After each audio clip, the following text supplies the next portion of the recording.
Welcome to the Six Figure Business Mastery Podcast, where every week, Kirsten and Jeanne dive into the essential topics to fuel your business growth. From copywriting to course creation, mindset to video marketing, they've got you covered.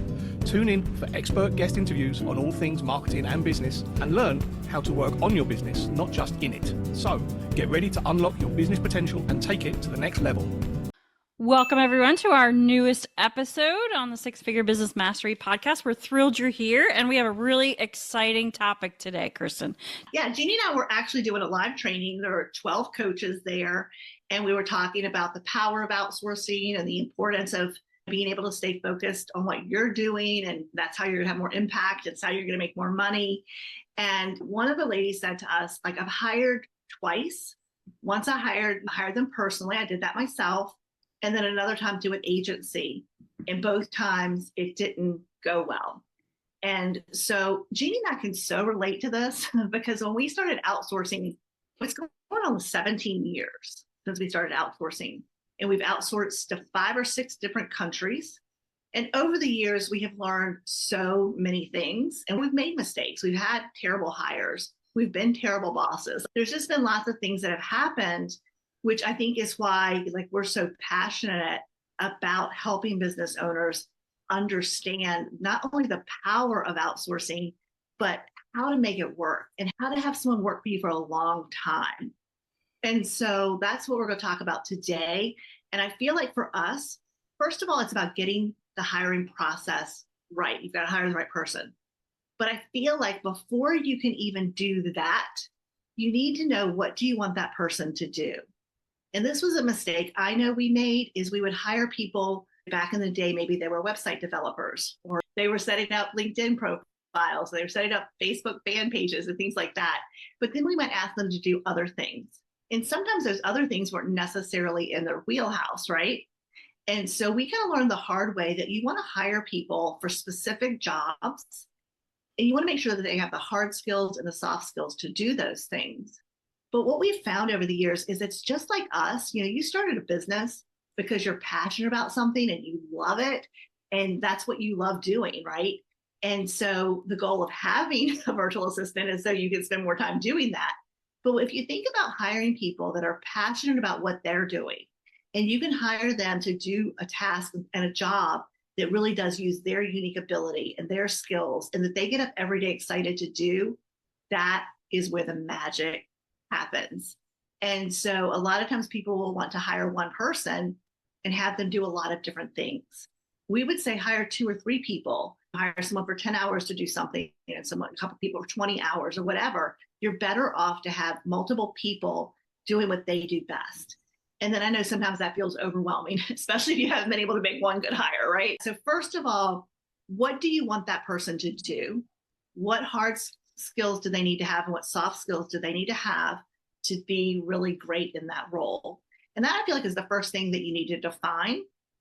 And you also want to make sure that you write a detailed job description. You need to know what you want them to do before you hire them.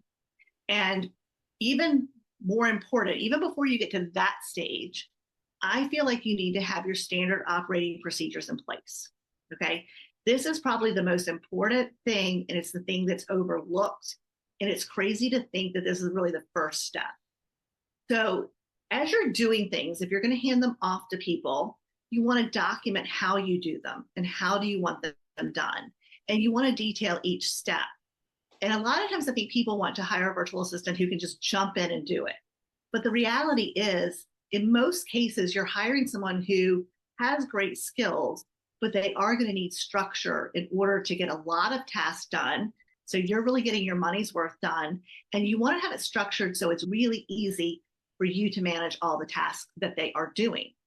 So standard operating procedures, I know most of us are terrible at creating them.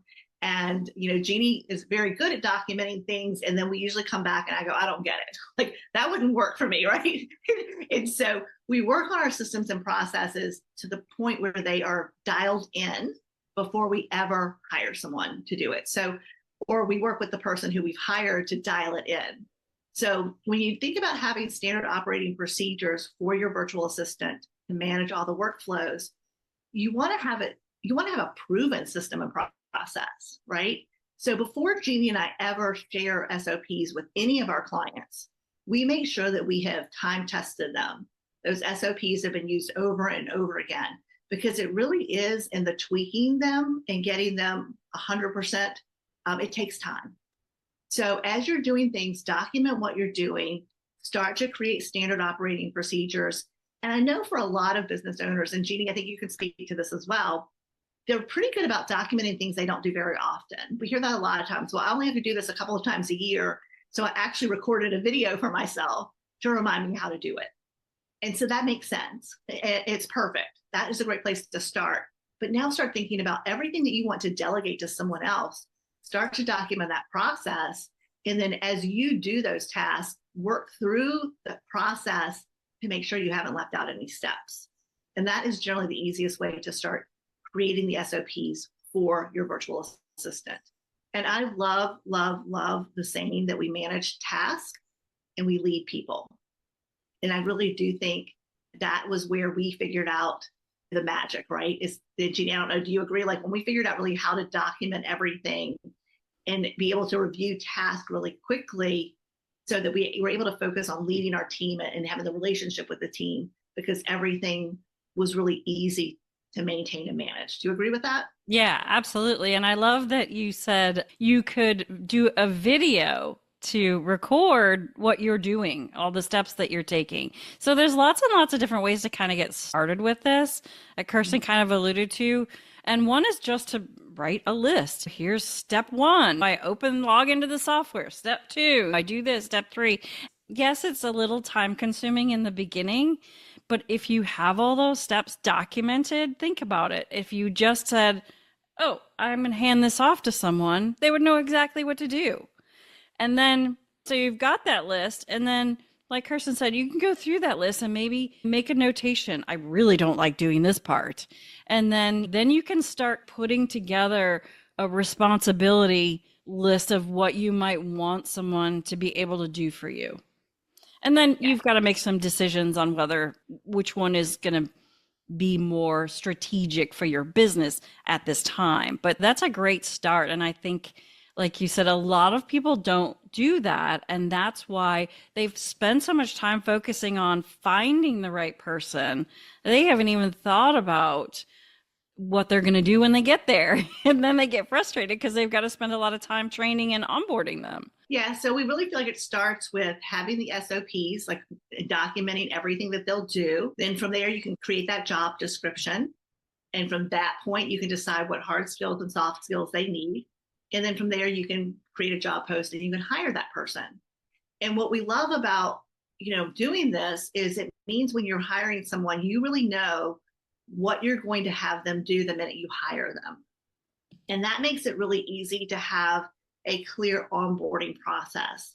It makes it easy to bring them on. It makes it easy to train them and to get them up and running. And when we first started really helping our clients hire virtual assistants and then us doing all the training for our virtual assistants, one of the things that was really exciting that I wasn't expecting was how many of our clients said to us, oh my gosh, I've heard about SOPs, but I didn't know where to start.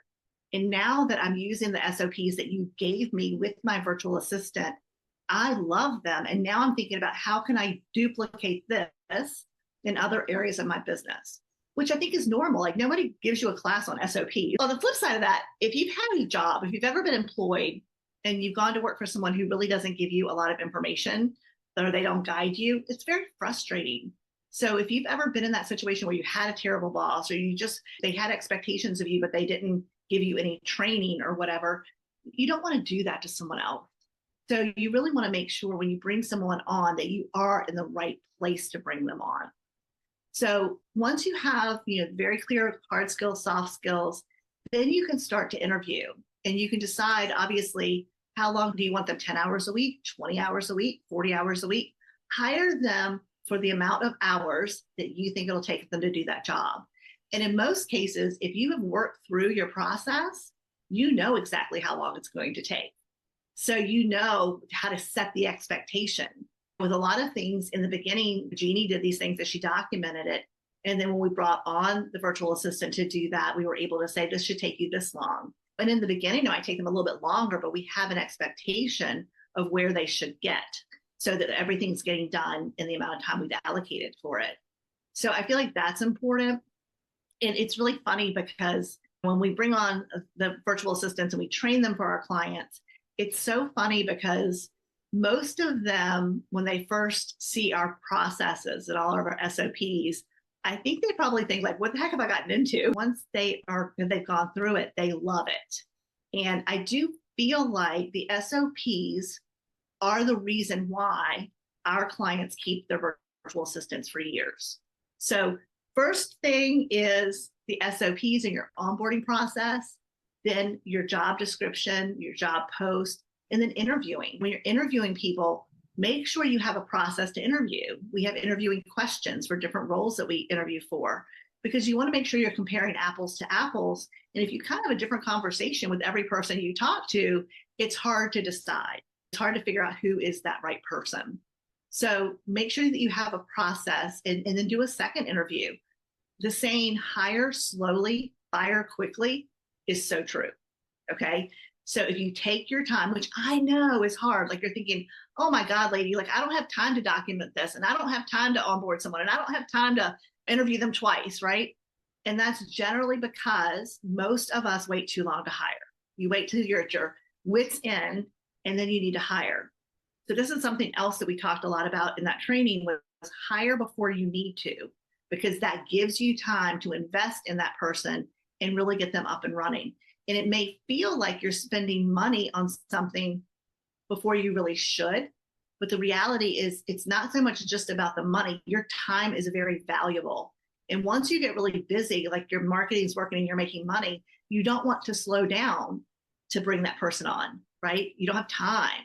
So bring them on before you really need them. And then we will promise you is you'll be able to run twice as fast eventually, because all these other things are getting done for you, especially like if a lot of our clients are hiring marketing virtual assistants, because now your marketing is getting done consistently, because we find all the time you start off doing your marketing, then you get busy and you stop marketing, then you slow down and you market, and then you pick up and you stop marketing. That's just human nature. That happens. Like it's just how it goes in most cases. So if you hire that virtual assistant to do your marketing, even before you need them, even while you still have time to do it, then everything's getting done. And now all you have to focus on is getting business in the door and taking great care of your clients, because that person is up and running and everything's consistently getting done. So again, these are kind of the traps. And when we were talking to this woman, those traps, like she was like, oh, that's where I went wrong there. And that's where I went wrong here, right? And so again, it happened to us. So we learn from practice, we learn from experience, so we know what you're going through. So the other thing that we really emphasize with our clients is the relationship. So Jeanne, how important do you think having a great relationship with your team members? What do you think where does that scale for you? Oh my gosh, it's number one, if you will. Bringing business in the door actually is number one. But number two is if you don't have the right support team who are trained properly, who feel supported, who feel heard. Nobody wants to be in a job where you're just being dictated to and there's no communication. Because sometimes, especially with marketing, sometimes they're out on the front line, if you will. They're putting your content out there. They're seeing the comments on your content. So they need to know to communicate to you, oh, well, this person said this. How should I respond? Or do you want to respond? So it's really important, because especially with the people that we've been hiring, the virtual assistants we've been hiring for our clients, they thrive on positivity.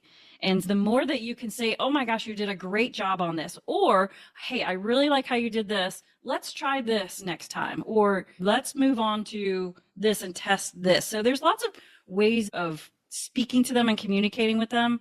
And they are so anxious and excited to do a good job for our entrepreneurs sometimes just that little bit of encouragement makes all the difference. Yeah, it's so funny because in both of our programs for our clients, we talk about cultural differences.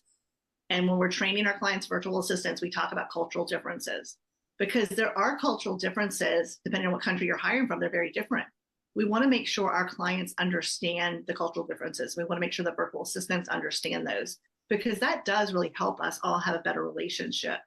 So when we are working with our clients, we're talking about having the SOPs, using those with your virtual assistant, with marketing things are changing with AI, always talking with your virtual assistant about how we improve this workflow. Is there a new tool we could use within this process to make you more efficient? So it's having that relationship. So a couple of things that we do is understanding cultural differences, something we work with our clients on, and then also understanding how to be a great leader and how to be a great manager. And I feel like it does really boil down to relationship. We have a fairly good sized team, not massive, but we do meet with each of them every week. And we don't do a huge group meeting because there's really no point in that, because they're different divisions, so to speak. So we meet with those divisions. So sometimes we're meeting with people one-on-one. Sometimes we're meeting with everyone that's involved in a certain project or a certain part of the business. But having the meetings and having the relationships makes a big difference. We also encourage our clients to ask their virtual assistants, do you think is there a way we could do this better? Do you see anything we could improve on? Because they are in the trenches and they do want to help, and they are smart people and they do want to contribute. So they sometimes come up with the most amazing things that makes your marketing or your business better because they have great insight. But on the flip side of that, this is something that we hear a lot that I always have to address, is when people say to me, I want to hire a virtual assistant who will tell me what to do. My answer is, oh, hell no. Hell no. Hell to the no. Because if that was the case, you would work for them. And I understand, like, we have a client who, at a very young age, she was a hostess in a restaurant. And all of a sudden, somehow she was delegated the task of the scheduling of all the servers. And it was a nightmare. I don't know if you've ever worked in a restaurant. It's like herding cats. So here she is, very young, being given this responsibility. It's not going well. She leaves every night frustrated. There's always someone mad at her. There's always a shift that doesn't get covered. And so in her mind, she was not a good manager or leader. And that was something that we had to address. That was a bad experience you had when you were very young. And you can be this great manager and you can be this great leader. So we always are focused on how do we help our clients develop their skills to become great managers, to become great leaders, to step into that CEO role. And that, again, I feel like is a process. I think Jeanne and I can make everything a process.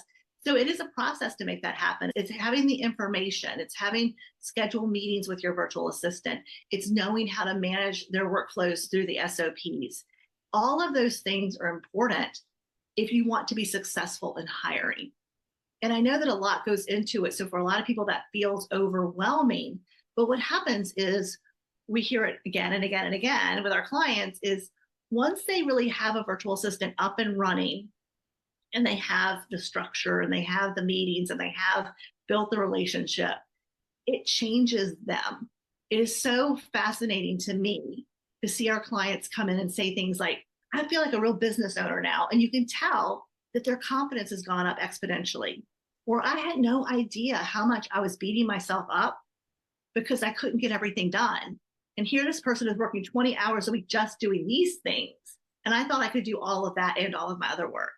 So they're all of a sudden, they're not beating themselves up, which is important if you want to be successful, is to not beat yourself up. The other thing that I think was really just so inspiring is when we have clients say to us, like, I always thought I had a big vision, but now that I understand what it feels like to have support, and now that I've started to build my team, I realize I can grow my business far larger than I ever imagined, and I don't have to sacrifice my life. Because I think that's the other part too, right? Having people support you allows you to build a business and build a life that you love.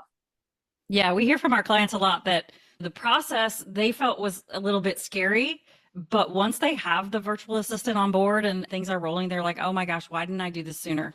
Like, what was I thinking? Yes. And that comes with learning anything, learning a software, learning a new task, or there's always a difficulty in the beginning because it's something new and you haven't done it before and you need to understand all the how this affects different things.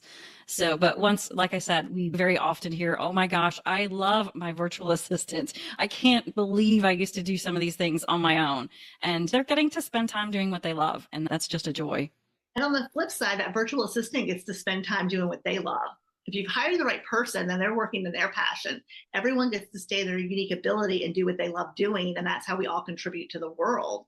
And it's been amazing, Jeanne, for us to see how many of our clients go on to hire multiple team members because their business grows steadily and they have figured out to hire before they absolutely need that person. and to have everything set up to get them up and running. So it's been really amazing for us. And I think the lady asked us a question that I thought was interesting. She said, I hired my virtual assistant through an agency. Are you an agency? And so this is something that I feel like we have a really hard time explaining to people. So clearly we need to work on our messaging, Jeanne. But we're not an outsourcing agency and we're not a marketing agency. We just feel like the most important person for you to bring onto your team initially is generally someone to help you with your marketing. That's going to give you the highest ROI. Having someone help you get booked on podcasts or someone help you start a podcast. Having a virtual assistant that's helping you with your marketing allows you to get in front of more people, generate more leads, and close more business. So with that being said, we coach our clients on their marketing strategy. We coach our clients on how to be great leaders and how to be great managers. We provide for our clients all of the SOPs that they need to get their virtual assistant up and running. And then, like Jeanne said, we train virtual assistants.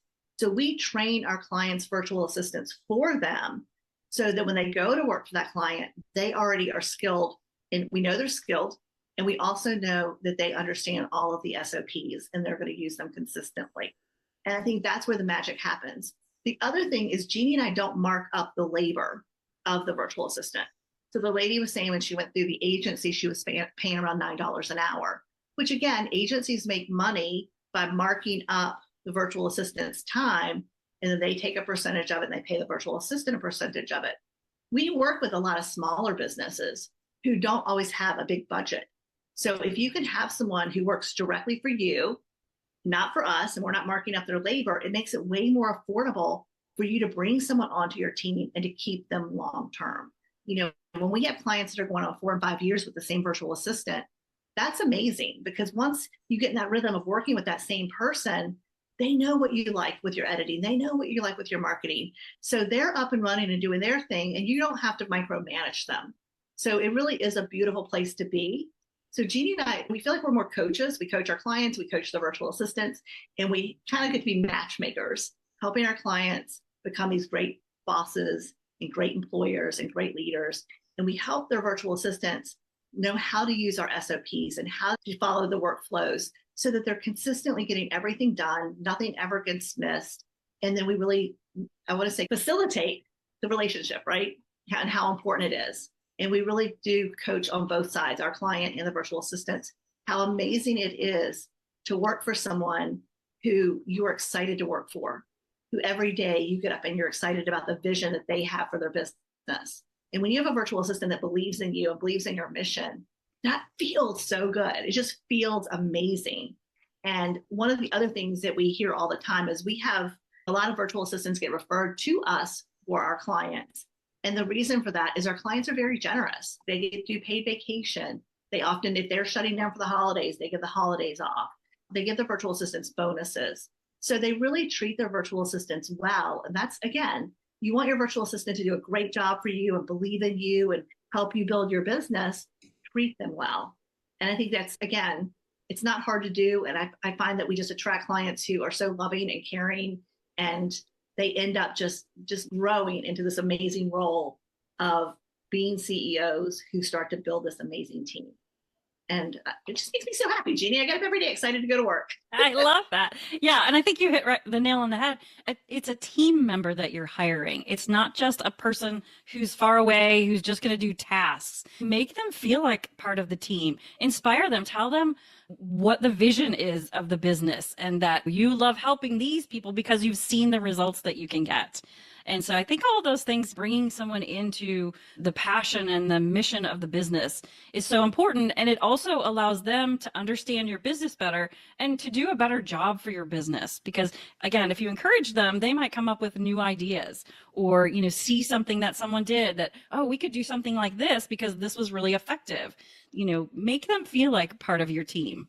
I love that. Guys, thank you so much for being here. If you would like to learn more about hiring a virtual assistant, we have an awesome guide. It's called Double Your Income with a Marketing VA, and you can find that at outsourcingforbosses.com. Thanks See you next time. Thanks for listening to the Six Figure Business Mastery Podcast.